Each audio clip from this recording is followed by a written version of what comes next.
全民穿越公路求生，扫地机器人虽然害怕那个什么兄弟会，但是我却丝毫不怕。此时小爱同学已经把重型武器平台开了过来，发射一发电磁脉冲导弹，一枚 EMP 从垂直发射系统中飞出，向着巨西城的天空飞去。一阵刺眼的强光闪烁，城市里到处都冒出了星星点点的电弧和电火花，无数芯片被烧毁，大批大批的机械和硅基生命停止了运转。走了，现在那个兄弟会不存在了。我直接将扫地机器人拎到了车上，扔到了3D 地图前。带我去北郊地下仓库，然后你可以离开。不过，要是我发现你骗我的话，我保证把你拆成碎片，并拿走你所有备用的毛刷。扫地机器人委委屈屈地在3D 地图上指明了北郊地下仓库的位置。小爱同学按照路线直接穿城而过，向着地下仓库驶去。一发电磁脉冲炸弹之后，整个城市确实十分的安静，大街小巷的角落里，甚至还可以看到变成废铁的硅基生命。很快，我便开着车直接穿城而过，直接来到了城外的一处郊区。这就是地下仓库的入口，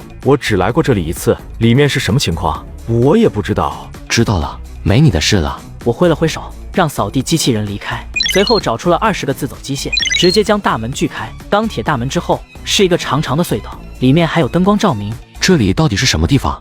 路过了2个转弯，我感觉眼前忽然豁然开朗。迎面是一个巨大的熔炉，这个熔炉异常的巨大，直径达到了上百米，下面黑乎乎的，看不清是什么东西。而在旁边，则是一个类似于 ATM 的操作机。装备置换机，将你不需要的武器投放进熔炉里，你可以得到一件新的装备。我尝试着将一挺加特林机枪扔进了熔炉里，检测到投入装备，请问是否立刻开始进行置换？请注意，每个人只有1次置换机会，且不可将置换出来的设备重新投入熔炉。郑重提示，每次置换都是随机的，是否符合心意完全凭借运气。看到这一行行的提示，我原本想要按下去的手又抬了起来，只有1次机会就蛋疼了，完全是一锤子买卖，出什么东西完全靠运气，这让我手中庞大的资源完全成了摆设。是随便扔一个武器进去随机置换呢，还是扔进去一个大件搏一下运气呢？每投进去的一件物品都会有一个隐藏的评分，不同的评分对应的奖池也不同。如果评分超出奖池上限，每超出100分，获得顶级奖品的概率增加%。居然还有这个设定，居然有隐藏评分，还分设了不同的奖池。你们是不是去国内的手游厂商哪里进修去了？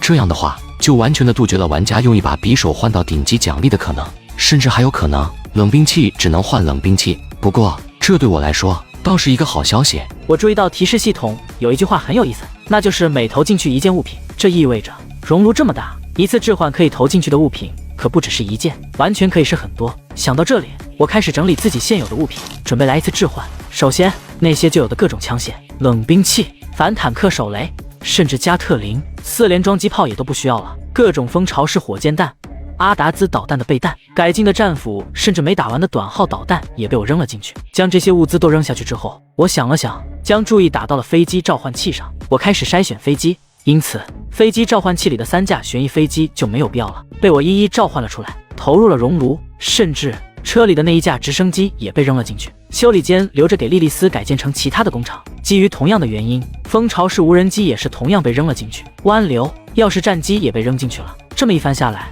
我的武器库瘦身了1大半。到底堆满了没有啊？也没个数值，看起来真难受。我不敢打赌，继续在车里寻找用不上的物资。转来转去，我来到了生态园，看到了那堆积如山的各种食物。这些玩意应该也可以吧？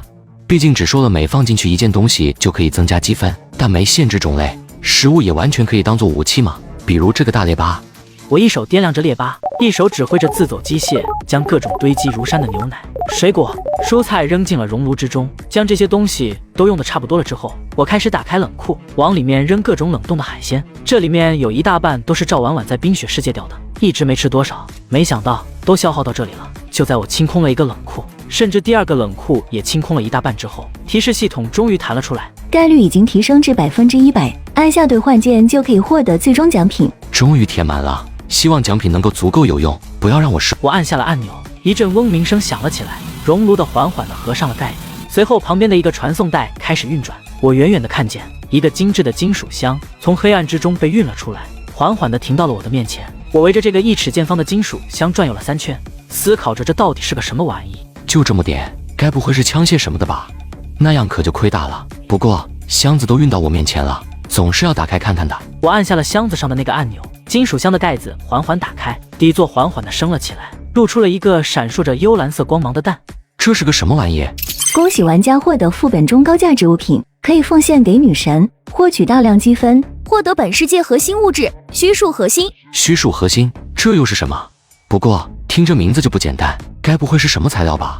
我伸出手去触摸虚数核心，这虚数核心摸上去感受不到任何的温度，也感受不到体积碰撞，仿佛就是一团虚影，一团雾气。但是当我举起手的时候，又明明的能将其拿起。虚数核心散发着幽蓝色的光芒，但当靠近的时候，就可以看到这个核心的内部有一行行飞速流淌过的字符，有数字，有字母，有象形文字，有楔形文字。匆匆一瞥之间，我甚至看到了经文和大篆，这仿佛是一个字符的海洋，里面到处都是各种字符。这到底是个什么玩意啊？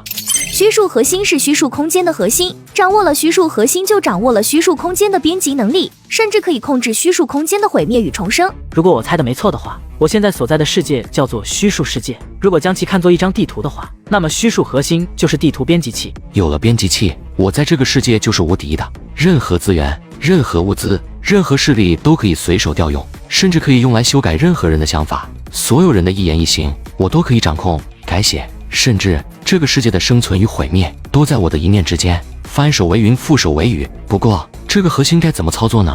我拿着虚数核心左右摆弄着，研究着操作的问题。危机在未抵达半神之前，请勿尝试操作，否则海量的信息会摧毁你的脑神经。不过，可以利用智能 AI 解析一部分算法，将会大有裨益。这东西居然这么危险，虽然不能正常使用，但总算是不亏。也不知道还能不能回到这个世界，拿着虚数核心，能不能从远方直接穿梭到这个世界。